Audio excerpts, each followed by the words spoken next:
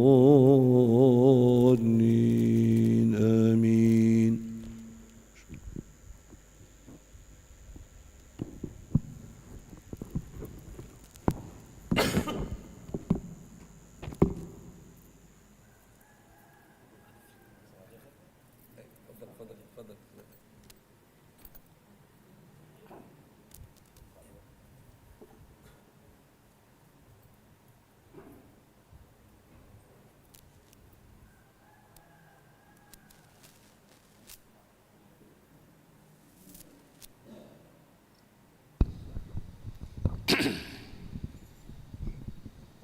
Assalamualaikum warahmatullahi wabarakatuh.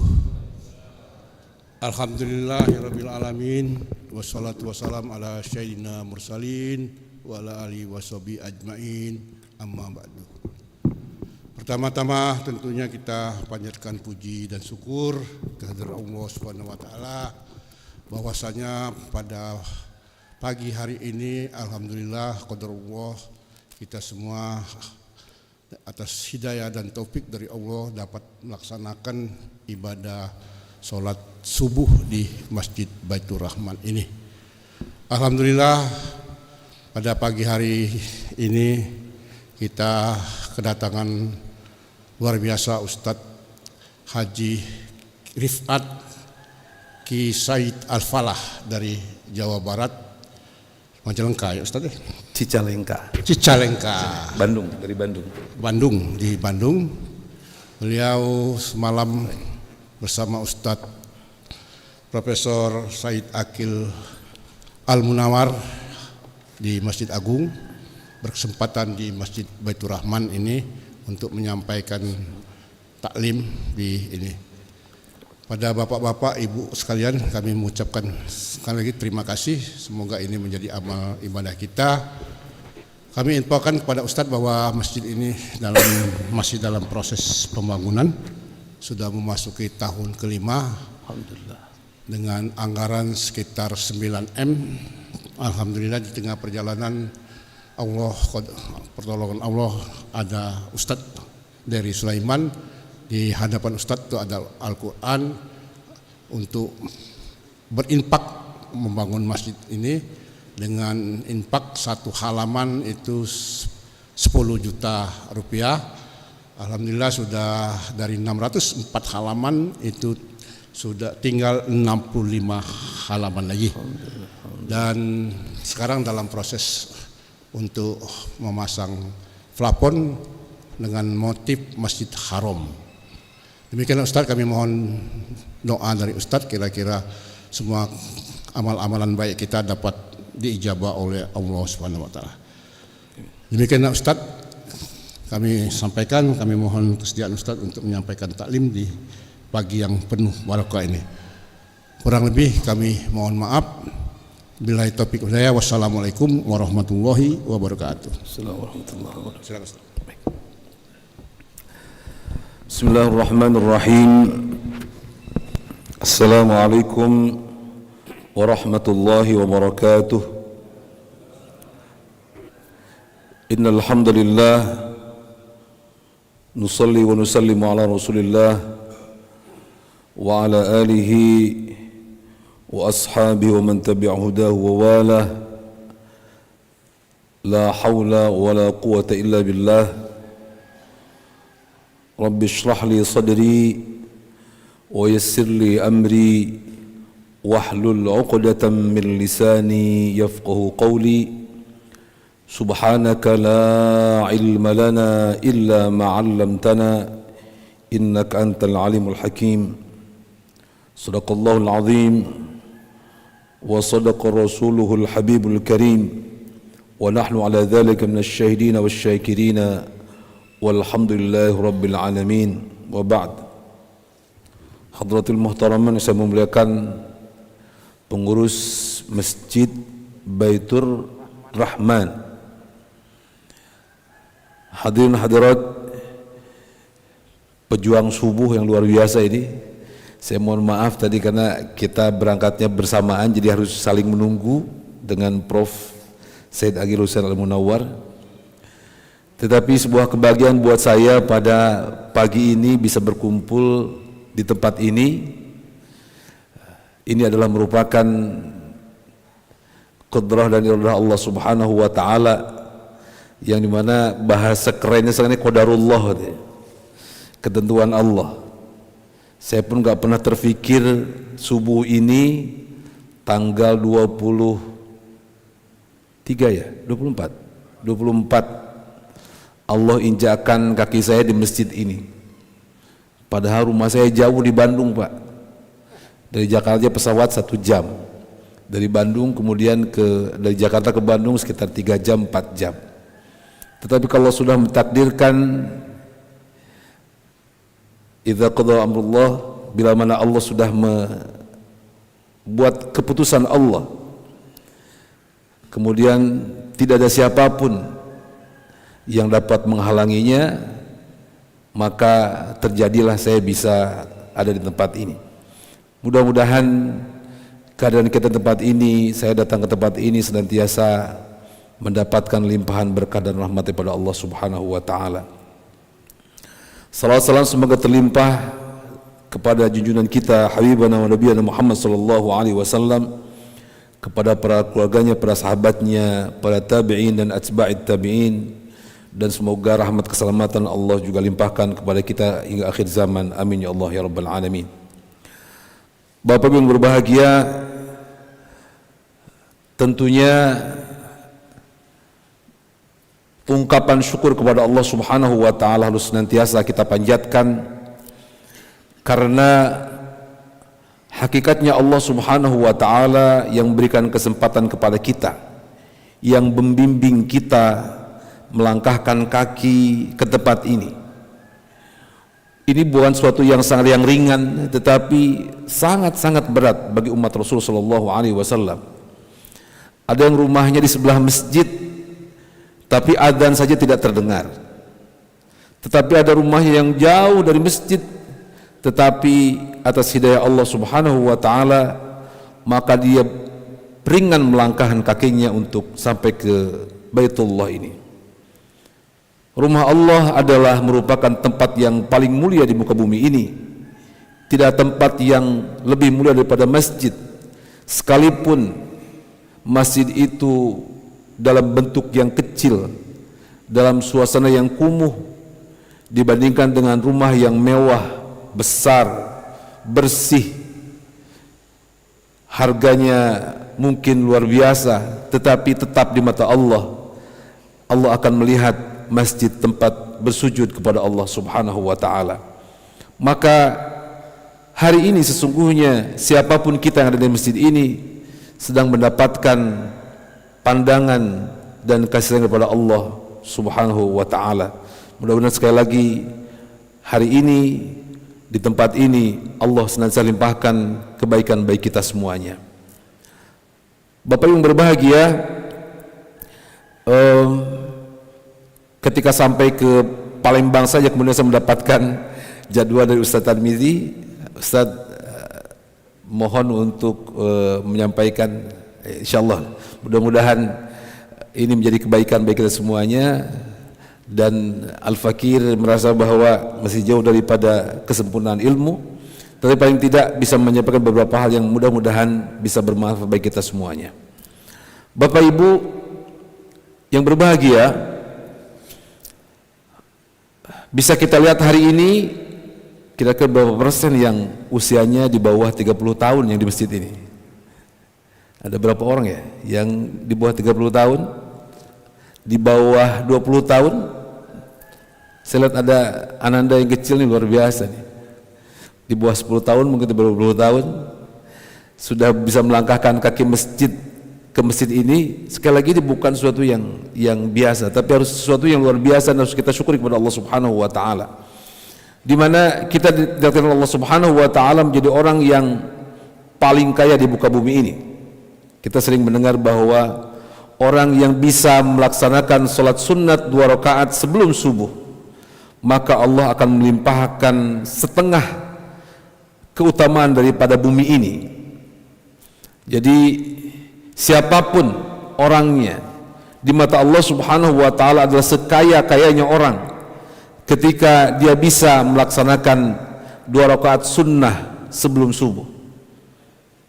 Tetapi kemudian ketika dia bisa melaksanakan lebih dari itu, salat sunat 2 rakaat sebelum subuh di masjid berjamaah kemudian melaksanakan subuh, maka Allah mengatakan bahwa orang itu mendapatkan seluruh kebahagiaan dan kemuliaan di muka bumi ini untuk orang dapat melaksanakan salat subuh secara berjamaah. Jadi sesungguhnya Bapak Ibu adalah orang yang terkaya di mata Allah. Walaupun kalau lihat dompet juga masih tipis-tipis juga Pak. Tapi sesungguhnya di mata Allah kita ini kaya raya. Dan nanti pada saatnya kita akan mendapatkan itu semuanya di mata Allah Subhanahu wa taala, di hadapan Allah Subhanahu wa taala di yaumil akhir. Hari ini hakikatnya kita tidak mempunyai apa-apa. Pulang ke rumah pun makan sederhana saja, sarapan sederhana saja, tetapi nanti kita akan mendapatkan kemuliaan itu semuanya di hadapan Allah Subhanahu wa taala. Di saat orang lain fakir di hadapan Allah, di saat orang lain membutuhkan Allah, tetapi kita menjadi orang yang dicukupkan oleh Allah Subhanahu wa taala di yaumil akhir. Amin ya Allah ya rabbal alamin. Apalagi jika Bapak Ibu bisa menggandeng istrinya untuk berjamaah ke masjid, walaupun bagi perempuan lebih baik salat itu di rumahnya sendiri, tetapi bila ada ridha daripada suaminya, bahkan suami yang menuntun istrinya ke masjid ini, maka insya Allah kemuliaan, kebahagiaan itu akan didapatkan juga untuk istrinya. Amin ya Allah ya rabbal alamin. Dan insya Allah Allah akan menurunkan kesakinahan, ketentraman dalam rumah tangganya, akan menjadikan anak-anaknya anak-anak yang saleh dan salihah, berbakti kepada orang tuanya, dan menjadi orang yang mulia di hadapan Allah Subhanahu wa taala.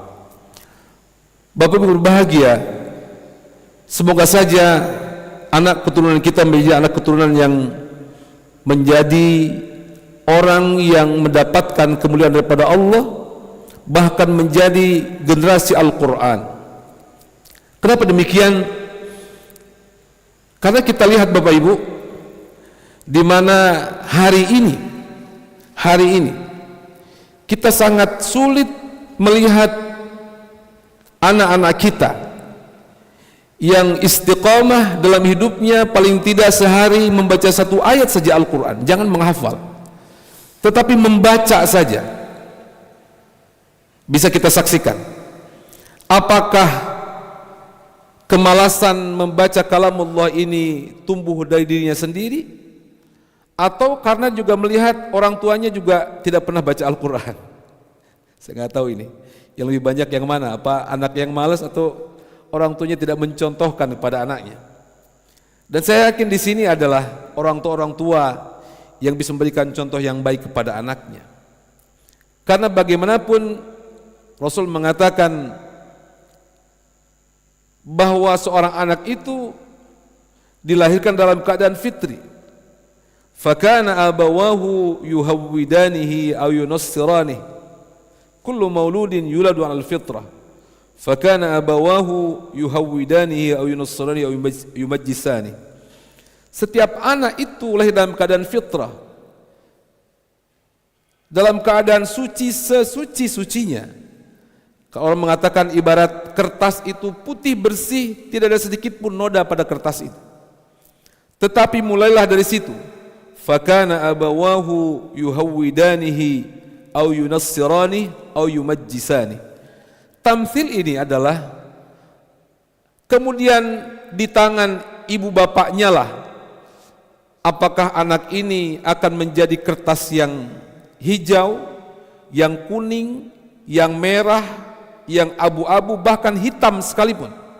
Kembali kepada bagaimana orang tua mendidik kedua anaknya. Oleh karena itu Bapak Ibu, yang paling bertanggung jawab di hadapan Allah Subhanahu wa taala nanti adalah terhadap anak-anak kita adalah kita sebagai orang tuanya. Kita sebagai orang tuanya. Jangan-jangan kita asyik sendiri beribadah kepada Allah Subhanahu wa taala, sementara dengan rasa kasih sayang berlebihan dengan kasih sayang berlebihan. Sayang harus, ya, mengasihi anak juga harus. Tetapi ketika kita merasa sayang kepada anak kita sehingga kita tidak berani membangunkan anak kita yang sedang tertidur pulas ketika subuh, sementara kita asyik sendiri berjalan menuju masjid, bertaqarrub kepada Allah Subhanahu wa taala, dan membiarkan anak-anak kita tertidur pulas dan terlewati salat subuhnya, maka sesungguhnya kita sedang mengarahkan dia menuju murkanya Allah Subhanahu wa taala. Nauzubillahi min dzalik. Bapak Ibu, sayang itu harus bagi keluarga, bagi anak, bagi cucu, siapapun. Tetapi bersabar dengan membuang rasa sayang dari pulasnya tidur anak kita dengan membangunkan. Bahkan Rasul sallallahu alaihi wasallam pernah mengatakan, jika anak kita sampai kepada usia 7 hari, maka pukullah kakinya yang tidak mencederai sehingga dia mau untuk salat beribadah kepada Allah Subhanahu wa taala. Jangan-jangan nanti di akhirat kita divonis oleh Allah Subhanahu wa taala menjadi orang yang berbahagia, orang yang memiliki kemuliaan di hadapan Allah Subhanahu wa taala penuh dengan amaliyah yang baik. Tetapi ketika kita akan memasukkan kaki kita ke surganya Allah Subhanahu wa taala, tiba-tiba di belakang dia berteriak keras, "Ya Allah, saya tidak ridha orang itu masuk ke dalam surgamu. Saya tidak ridha orang itu mendapatkan kemuliaan surga, ya Allah." Kemudian Allah bertanya, "Wahai siapakah engkau gerangan?" Dia mengatakan, "Ya Rabbana, ya Allah, aku bukan siapa-siapa di hadapanmu, tetapi di hadapan orang ini aku adalah darah dagingnya, aku adalah anaknya, aku mendapatkan murkamu, aku mendapatkan kejelekan di akhirat ini bukan karena aku tidak mau beribadah kepadamu, ya Allah, tetapi aku tidak pernah mendapatkan arahan dari orang ini untuk beribadah kepadamu." Tidak seperti Sayyidina Luqman alaihissalam mengatakan, "Ya bunai, wahai anakku, la tusyrik billah, inna syirka la zulmun azim." Sayyidina Luqman alaihissalam memancangkan pondasi akidah kepada anaknya sejak dini. Mungkin sejak anak itu belum tahu apa-apa, belum berfikir apa-apa, tetapi lidah Sayyidina Luqman alaihissalam menyampaikan, "Ya bunayya la tusyrik billah," wahai anakku, janganlah engkau sekali-kali berbuat syirik kepada Allah Subhanahu wa taala, menduakan Allah, tidak mengesahkan Allah. Memancang akidah, menanamkan akidah kepada anak-anak kita sehingga anak-anak kita menjadi anak-anak yang bertauhid kepada Allah Subhanahu wa taala. Itulah yang pertama diajarkan oleh Sayyidina Luqman alaihissalam. Kalimatut tauhid, kalimat Allah, Allah, Allah, Allah. Pertanyaannya adalah, adakah kita pernah mengajarkan itu kepada anak-anak kita? Adakah kita pernah mengatakan, "Ya bunayya la tusyrik billah"? Tidak harus dengan bahasa Arab, Pak. Dengan bahasa Indonesia, dengan bahasa kita mengatakan, "Wahai anakku, janganlah engkau sekali-kali nanti menjadi orang yang syirik kepada Allah, yang menduakan Allah, yang tidak mengesahkan Allah." Adakah kita pernah berbuat itu kepada anak-anak kita? Satu kali saja seumur hidup. Pernah kita tidak berbuat seperti itu kepada anak-anak kita? Oleh karena itu, jangan-jangan kalau kita pernah mengatakan bahwa betapa banyak anak-anak yang durhaka kepada orang tuanya, tetapi senyatanya adalah hari ini banyak orang tua yang durhaka kepada anaknya. Kenapa? Karena orang tua tidak mendidik anaknya dengan baik, tidak mengajarkan akidah dengan baik kepada anaknya. Lebih dari itu, Bapak Ibu sekalian, maka sesungguhnya kewajiban yang paling utama untuk mengajarkan Al-Quran kepada anaknya adalah dari mulut dan lidah kedua orang tuanya. Dan pertanyaan berikutnya adalah, apakah juga kita pernah mengajarkan satu huruf sejak Al-Quran kepada anak kita? "Wahai anakku, beginilah cara mengucapkan alif. Wahai anakku, beginilah cara mengucapkan ba, ta, sa," dan seterusnya dan seterusnya. Maka hanya hati Bapak Ibu sekalian yang dapat menjawab itu. Jika tidak, maka sesungguhnya kita sedang berhadapan dengan murkanya Allah Subhanahu wa taala. Kita sedang berhadapan dengan kemurkaan Allah Subhanahu wa taala, kemurkaan Rasul Muhammad sallallahu alaihi wasallam. Jikapun tidak, Bapak Ibu sekalian, jikapun kita tidak mengajarkan itu karena kita memiliki kesulitan untuk mengajarkan itu, bisa jadi apakah karena kita pun tidak sanggup untuk mengajarkannya, atau kita tidak mampu untuk membacanya sekalipun, maka sesungguhnya kita masih bisa mendidik anak-anak kita melalui tangan-tangan orang lain. Ada banyak ustadz di sekitar kita, ada banyak kiai di sekitar kita, ada banyak abuya di sekitar kita, ada banyak pondok-pondok pesantren yang kita bisa titipkan anak kita kepada mereka dengan satu tujuan, jangan sampai anak kita menjadi fitnah kita di akhir zaman, menjadi fitnah di hadapan Allah Subhanahu wa taala. Betapa berat, Bapak Ibu sekalian, jika anak kita menghadapi masalah di dunia, kita bisa berupaya dengan sekuat tenaga, dengan kasih sayang kita, untuk melepaskan anak kita dari jeratan kasus di dunia. Tetapi di hadapan Allah, siapa akan membela? Di hadapan Allah, siapa akan melepaskan jeratan kemurkaan Allah Subhanahu wa taala? Kalau tidak sejak sekarang kita berusaha untuk melepaskan jeratan kemurkaan Allah Subhanahu wa taala. Bapak Ibu sekalian, jadikan anak kita anak-anak generasi Al-Qur'an. Ajarkan kepada mereka walau satu huruf Al-Qur'an untuk melepaskan tanggung jawab kita di hadapan Allah Subhanahu wa taala. Ada satu hadis yang luar biasa, Bapak Ibu sekalian. Hadis itu mengatakan, "Idza qala as-sabiyyu bismillahirrahmanirrahim."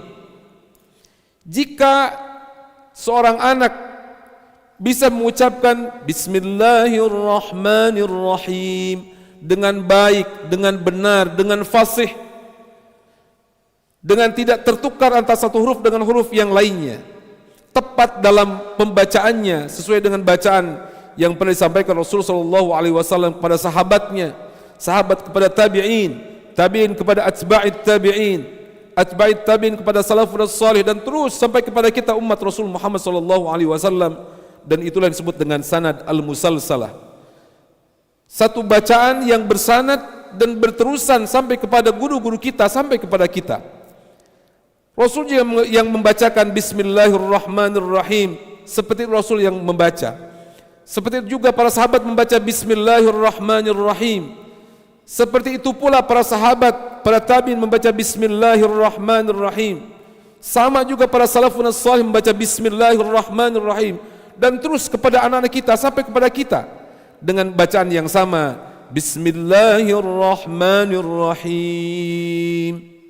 Allahu akbar walillahil hamd. Bapak Ibu sekalian, Rasul mengatakan, "Idza qala as-sabiyyu bismillahirrahmanirrahim." Jika seorang anak mampu membaca bismillahirrahmanirrahim dengan baik dan benar, apa kata Rasulullah sallallahu alaihi wasallam? Bara'atun li abawaihi.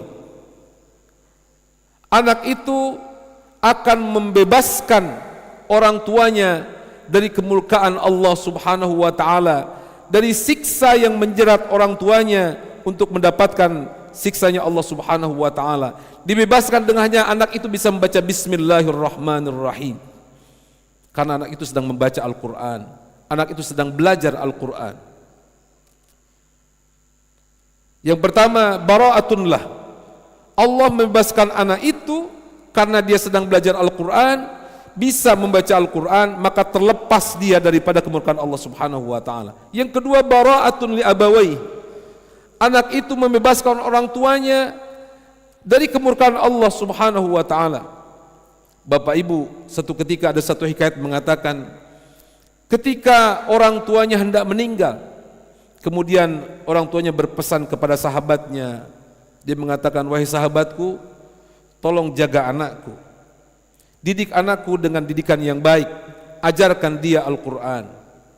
Engkau tahu wahai sahabatku bagaimana perilakuku," kata orang ini. Karena orang ini orang yang sangat luar biasa buruknya Bapak Ibu. Hidupnya penuh dengan maksiat kepada Allah Subhanahu wa taala. Tetapi ketika dia beramanah kepada orang lain, kepada sahabatnya, kemudian sampailah dia kepada ajalnya, dan bisa dipastikan buah daripada maksiat dia mendapatkan murka Allah Subhanahu wa taala. Di alam barzah dia mendapatkan siksa Allah Subhanahu wa taala. Tetapi sahabat yang masih hidup, dia ingat dengan amanah daripada sahabatnya yang sudah meninggal ini. Kemudian dia pun sesungguhnya tidak bisa mengajarkan Al-Quran. Lalu dia hantar anak sahabatnya yang sudah meninggal ini ke satu pondok, dia hantarkan kepada satu ustadz, dan mulailah dia belajar Al-Quranul Karim.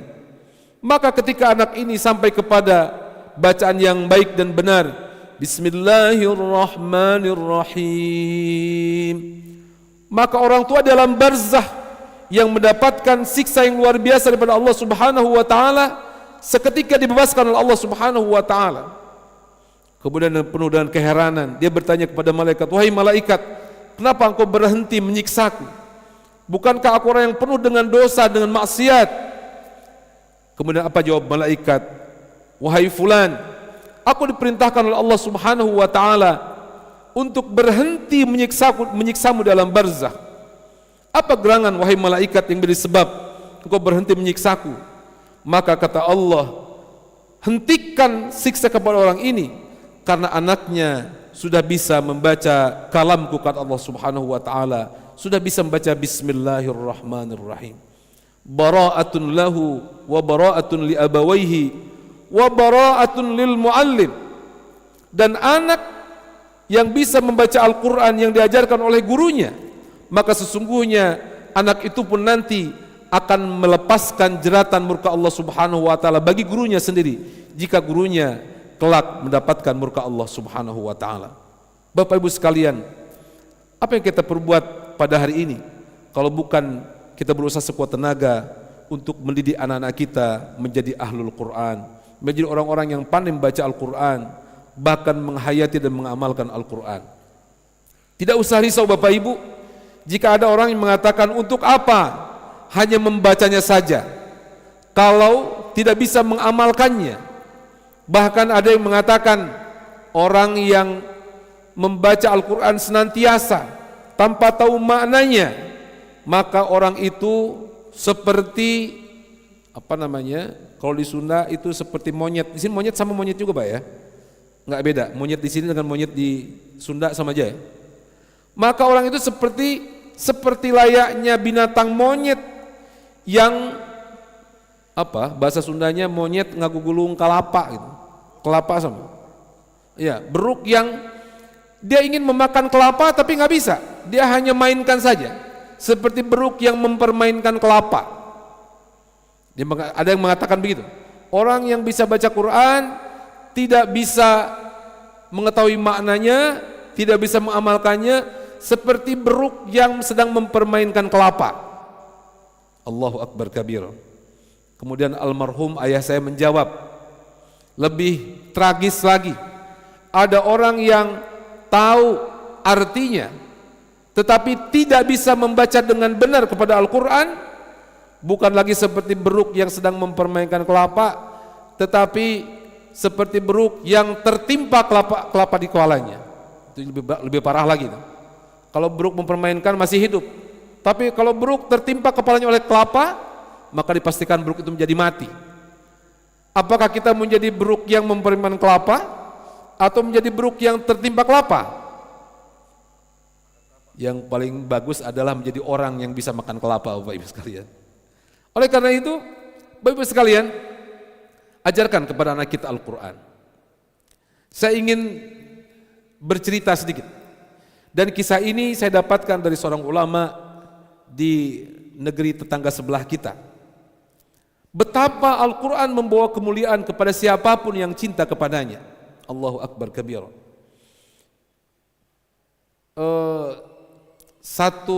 Respect saya luar biasa. Saya terkagum tadi ketika pengatur acara mengatakan betapa masjid ini dibangun dengan swadaya masyarakat dengan nominal yang tidak sedikit.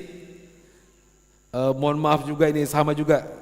Saya di rumah di pesantren sedang membangun masjid dengan nominal yang lebih kurang sama dengan masjid ini. Tapi luar biasa, masjid ini sudah sangat mewah sekali. Kita baru sekitar 40% perjalanan pembangunan masjid. Bapak sekalian, tetapi ide yang luar biasa ketika panitia pembangunan masjid ini memiliki ide untuk menjual halaman per halaman dari mushaf Al-Quran yang ditulis dengan tangan. Ini luar biasa.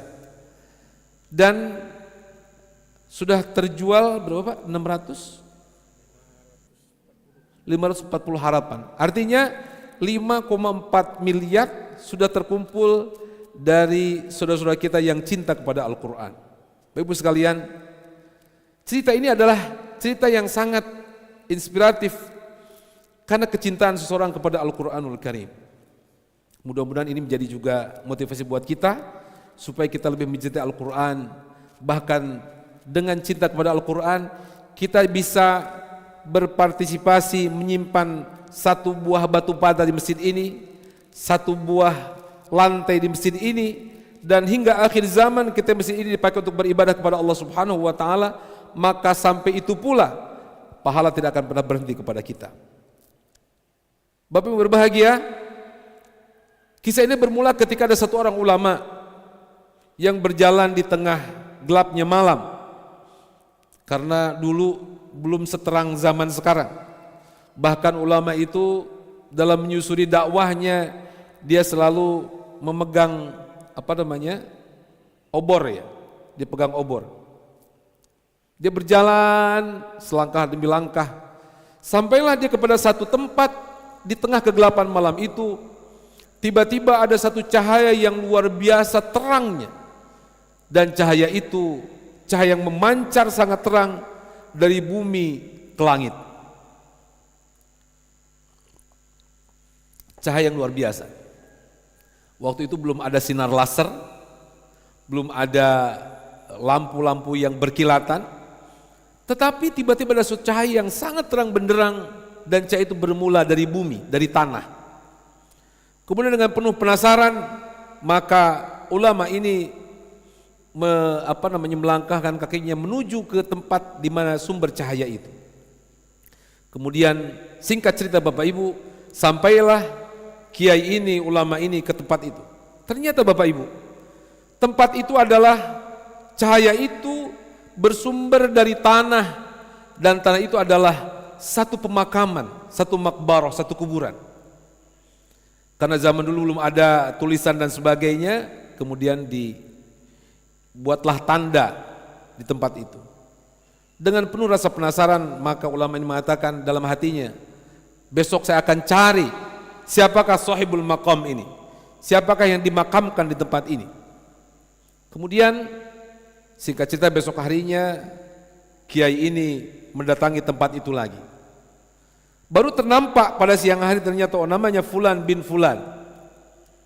Kemudian dia pun bergegas mencari siapakah Fulan bin Fulan ini, yang tadi malam dia lihat satu pertanda yang luar biasa.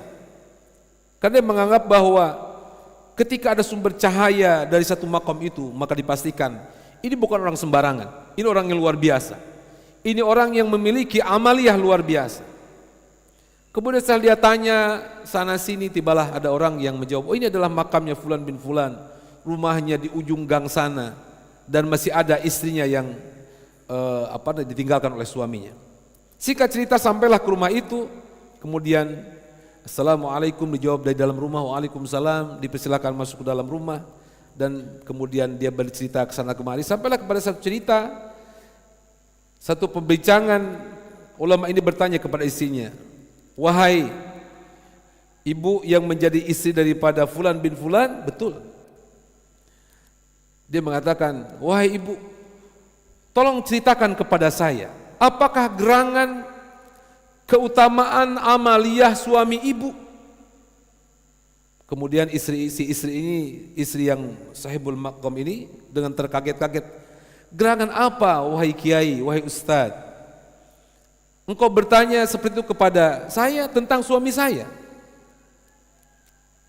Suami saya bukan orang yang pandai, suami saya bukan orang yang terpandang, suami saya biasa saja, kerjanya serabutan. Kalau ada orang yang nyuruh dia bisa bekerja, kalau tidak dia diam di rumah saja, tidak punya pekerjaan pasti.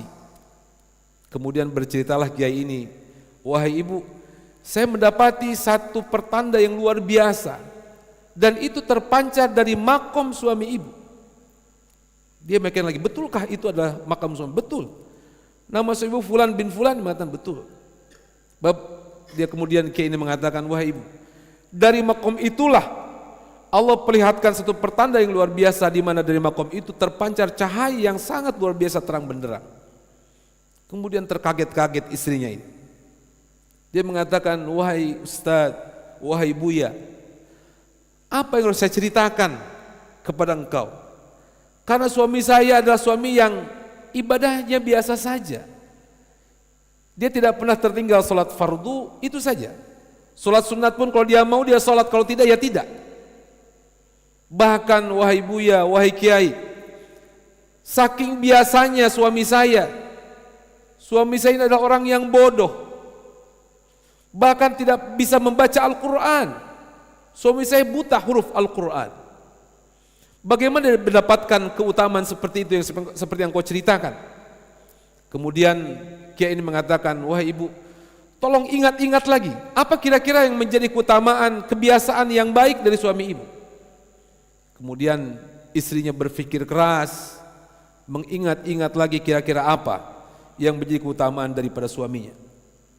Kemudian sampai kepada satu ingatan, wahai Kiai, wahai Buya, saya ingat satu kejadian, tetapi saya tidak yakin ini adalah amal baik yang lebih pertanda kebaikan itu, kata istrinya.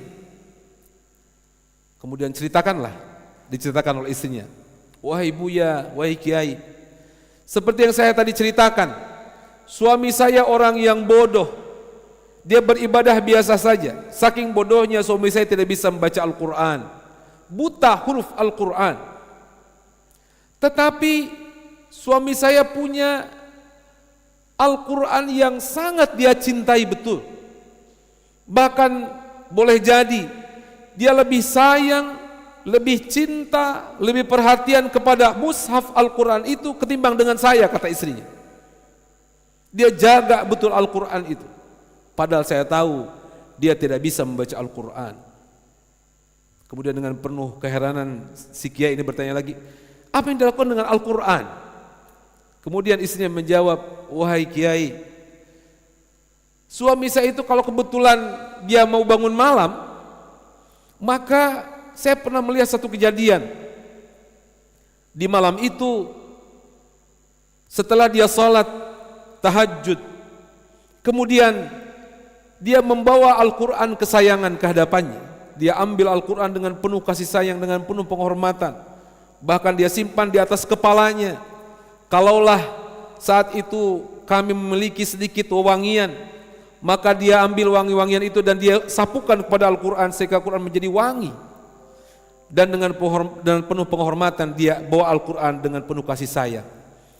Dan kemudian dia simpan Al-Quran di hadapannya menghadap kiblat, seolah-olah dia menghadapi seseorang yang sangat mulia di hadapannya, padahal hanya mushaf Al-Quran yang di hadapannya.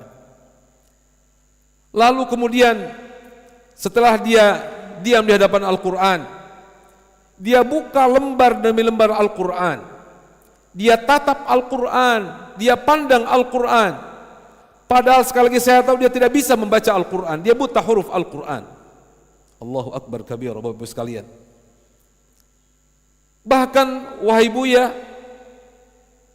dalam momen tertentu saya pernah mendengar dia berucap, wahai Al-Quran.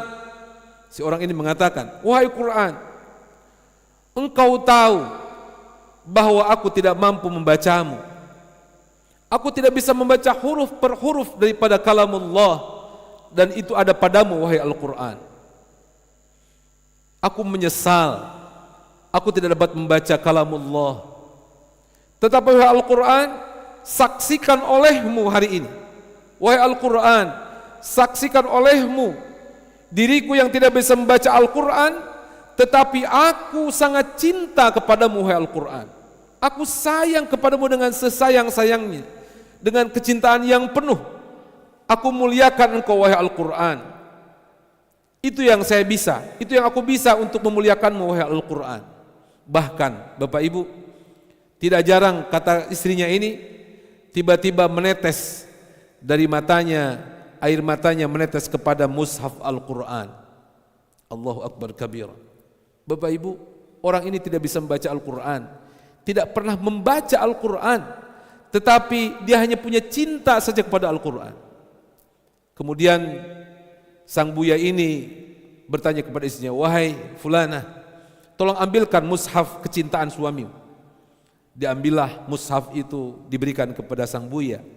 Kemudian dia lihat ternyata betul Bapak Ibu, Qurannya sudah lusuh, seolah-olah Quran ini sering dibaca setiap hari oleh orang, padahal Quran ini hanya dibuka saja setiap hari sehingga menjadi lusuh.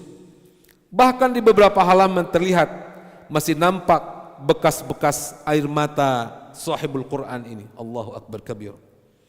Kemudian sang buya mengatakan, wahai fulanah, wahai istri daripada fulan, saya bersaksi, kiai ini mengatakan, saya bersaksi untuk suamimu bahwa suamimu sudah mendapatkan kemuliaan daripada Allah Subhanahu wa taala dengan pertanda tadi malam. Saya lihat cahaya yang memancar luar biasa dari makamnya, dan itu adalah kemuliaan akibat daripada mencintai mushaf Al-Quran. Allahu Akbar kabir. Bapak Ibu, seperti itu Allah perlihatkan kemuliaan kepada orang yang cinta kepada, baru mulia saja, baru cinta saja, belum kepada bagaimana bisa membaca dengan baik dan benar, belum bisa mengajarkan kepada orang lain Al-Quran. Dan sepanjang orang lain bisa membaca Al-Quran, maka pahala huruf demi huruf Al-Quran akan kembali kepada orang yang mengajarkan Al-Quran. Rasul mengatakan, au kama qala, likulli harfin minal Quran bi asyri hasanat, fal hasanatu bi asyri amsalha. Al-Quran, setiap huruf Al-Quran, maka setiap hurufnya Allah berikan kepada pembacanya 10 kebaikan, 10 keutamaan, 10 rahmat Allah Subhanahu wa taala. Bapak Ibu, rahmat Allah itu jangan-jangan 10, jangan-jangan 20, jangan-jangan 100, satu saja rahmat Allah kemudian sampai kepada kita, maka dipastikan orang itu mendapatkan kemuliaan dunia dan akhirat daripada Allah Subhanahu wa taala. Orang baca Al-Quran, likulli harfin minal Quran bi asyri hasanat wal hasanatu bi asyri amsalha. Orang yang baca satu huruf Al-Quran maka mendapatkan 10 kebaikan, bahkan satu kebaikan dari yang 10 itu Allah lipat gandakan lagi menjadi 10. Maka dipastikan orang baca Al-Quran dengan huruf yang baik dan benar, maka 100 kemuliaan didapatkan dari bacaan isi Al-Quran. Bapak Ibu, mudah-mudahan ini bukan tausiah tapi tazkirah saja. Apa yang saya sampaikan juga menjadi tanbih, menjadi semacam peringatan tidak hanya untuk Bapak Ibu sekalian tapi juga untuk saya. Mudah-mudahan kita istiqomah dalam Al-Quran. Doakan juga kami yang sedang melanjutkan cita-cita ayahanda kami yang berpulang 6 tahun yang lalu, Pondok Pesantren Al-Quran Al-Falah di Bandung. Alhamdulillah para pelajar di sana lebih kurang, dalam jumlah hampir mendekati 3.000 orang.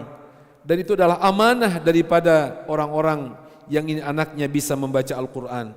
Bahkan yang menarik, saya kenal dengan satu orang yang sangat luar biasa baiknya di tanah Palembang ini, dan beliau sudah meninggal beberapa tahun yang lalu, persis sebelum Covid.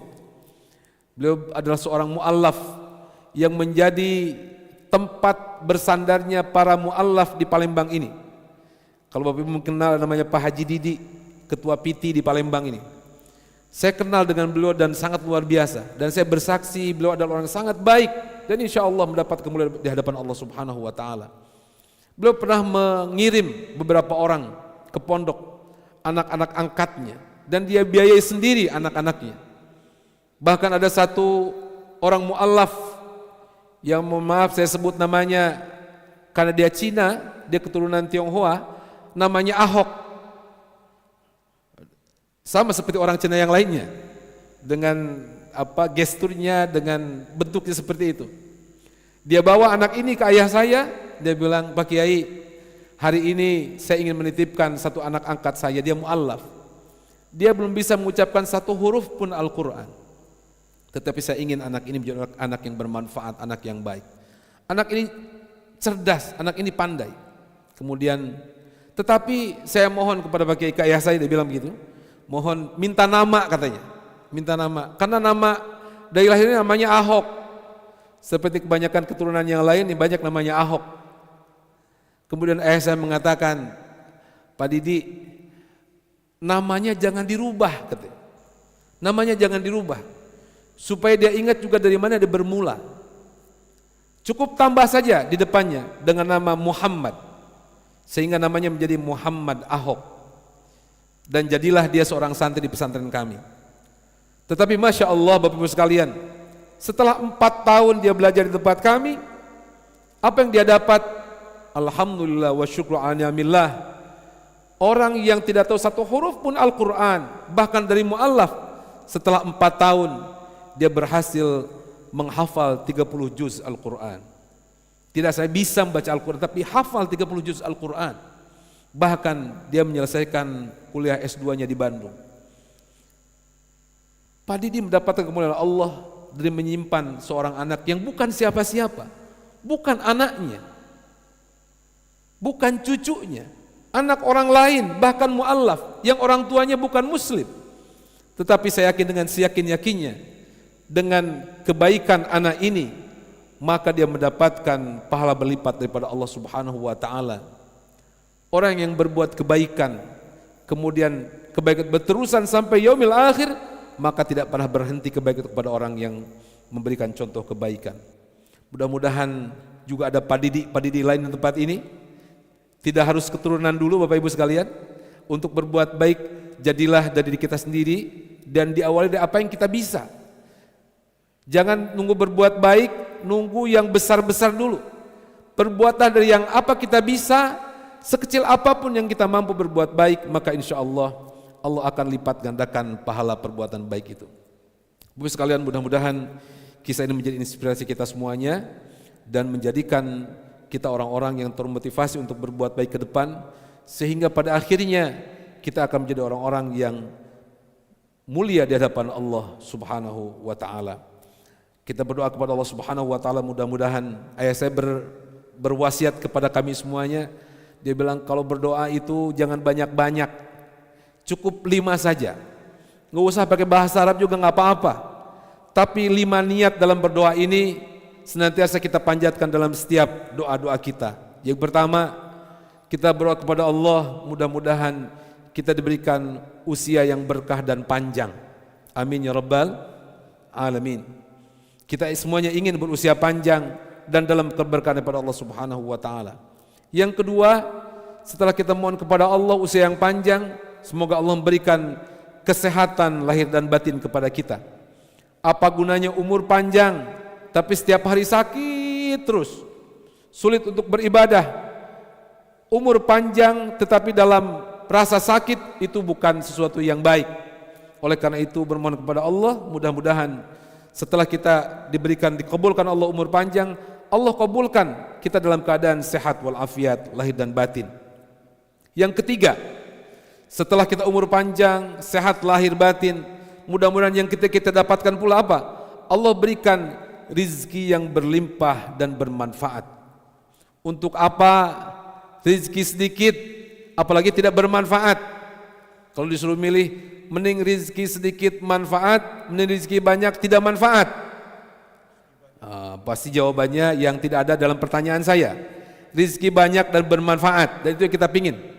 Mudah-mudahan Allah berikan rizki yang bermanfaat dan berkah bagi kita semuanya. Umur panjang, sehat lahir batin, rizki yang banyak dan bermanfaat. Yang keempat, tidak ada manfaat yang 3 ini kalau dalam yang keempat ini Allah tidak kabulkan. Apa yang keempat ini? Allah memberikan kepada kita keturunan anak cucu yang soleh dan solehah. Bapak Ibu, usia panjang, sehat lahir batin, rizki berlimpah, anak cucu soleh dan solehah, itu luar biasa. Tetapi yang 4 ini tidak ada maknanya sedikit pun kalau nanti pada saatnya kita berpulang kepada Allah Subhanahu wa taala dalam keadaan su'ul khatimah, naudzubillahi min dzalik. Oleh karena itu, yang terakhir, berdoalah kepada Allah Subhanahu wa taala semoga nanti ketika pada waktunya, apakah Siapa kita tidak tahu di antara kita yang dahulu berpulang kepada Allah Subhanahu wa taala. Apakah kita suaminya atau istri kita? Kita yang mencintai istri kita, istri kita yang mencintai kita. Karena dunia ini hanya dua hal saja. Apakah kita meninggalkan yang kita cintai atau yang kita cintai meninggalkan kita? Pilihannya itu saja, tidak ada pilihan yang lain. Ya, sehidup semati itu nggak ada yang matinya bareng, Bapak Ibu. Pasti ada yang duluan. Maka resiko kita hidup ini adalah apakah kita meninggalkan yang kita cintai atau yang kita cintai terlebih dahulu meninggalkan kita. Apakah kita meninggalkan lebih dahulu istri kita atau sebaliknya? Apakah anak kita meninggalkan kita atau sebaliknya? Hanya Allah yang Maha tahu atas segala itu. Oleh karena itu, jika pada waktunya nanti Allah panggil kita, mudah-mudahan kita meninggal dalam keadaan husnul khatimah. Al-Fatihah. A'udzubillahi minasyaitonir rajim. Bismillahirrahmanirrahim. Alhamdulillahirabbil alamin arrahmanir rahim maliki yaumiddin. Iyyaka na'budu wa iyyaka nasta'in ihdinas siratal mustaqim. Siratal ladzina an'amta 'alaihim ghairil maghdubi 'alaihim waladdallin. Amin. Allahumma salli wa sallim wa barik amin ya rabbal alamin. Bismillahirrahmanirrahim. Alhamdulillah rabbil alamin hamdan yuwafi ni'amahu wa yukafi mazidah. Ya Rabbana lakal hamdu kama yanbaghi li jalali wajhikal karim wa 'azimi sultanik. Allahumma salli ala sayyidina Muhammad wa ala ali sayyidina Muhammadin sahibil mu'jizatil bahirah. Allahumma salli ala sayyidina Muhammad wa ala ali sayyidina Muhammadin sahibish syafa'atil 'azimah. اللهم صل على سيدنا محمد وعلى آل سيدنا محمد صاحب الدولة الفاخرة. اللهم ربنا تقبل منا واغفر لنا وارحمنا إنك أنت الغفور الرحيم واهدنا إلى الحق وإلى طريق مستقيم. اللهم إنا نسألك رضاك والجنة ونعوذ بك من سخطك والنار. اللهم ربنا اغفر لنا ذنوبنا وذنوب والدينا وارحمهما كما ربيانا صغارا. اللهم إنا نسألك يا الله باسمك بسم الله الرحمن الرحيم الذي لا إله إلا هو عالم الغيب والشهادة والرحمن الرحيم. ونسألك يا الله باسمك بسم الله الرحمن الرحيم الذي لا إله إلا هو الحي القيوم لا تأخذه سنة ولا نوم الذي ملأت عظمته السماوات والأرض.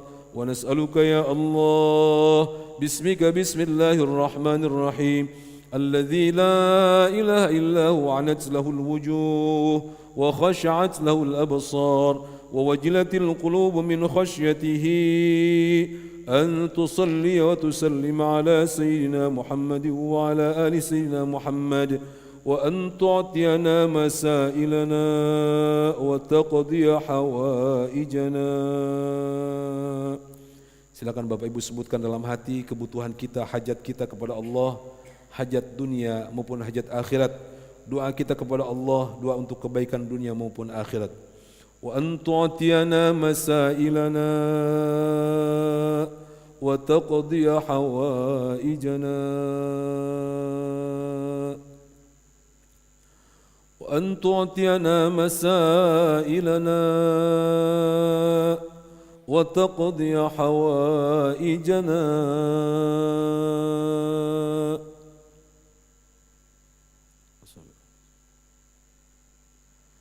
برحمتك يا أرحم الراحمين يا مجيب السائلين. اللهم ربنا آتنا من لدنك رحمة وهيئ لنا من أمرنا رشدا. اللهم ربنا آتنا في الدنيا حسنة وفي الآخرة حسنة وقنا عذاب النار وادخلنا الجنة مع الأبرار برحمتك يا عزيز يا غفار يا كريم يا ستار يا رب العالمين. سبحان ربك رب العزة عما يصفون وسلام على المرسلين والحمد لله رب العالمين. سر الفاتحة. أعوذ بالله من الشيطان الرجيم. بسم الله الرحمن الرحيم. الحمد لله رب العالمين الرحمن الرحيم مالك يوم الدين. إياك نعبد وإياك نستعين اهدنا الصراط المستقيم صراط الذين أنعمت عليهم غير المغضوب عليهم ولا الضالين. Amin. Bapak Ibu, atas segala kekurangan dan kekhilafan mohon maaf. Wallahul muwaffiq ila aqwamit thoriq. Assalamualaikum warahmatullahi wabarakatuh.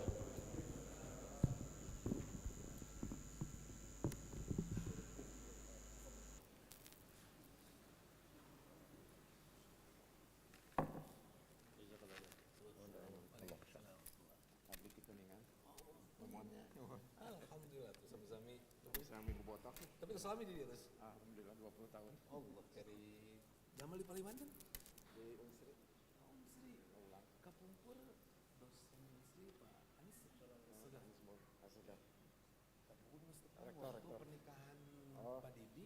Pak Didi. Adi masih anak saya pernikahan. Nggak tuh sebelah saya Pak Adi. Oh. Dan dulu Kori juga ya. Dari mohon.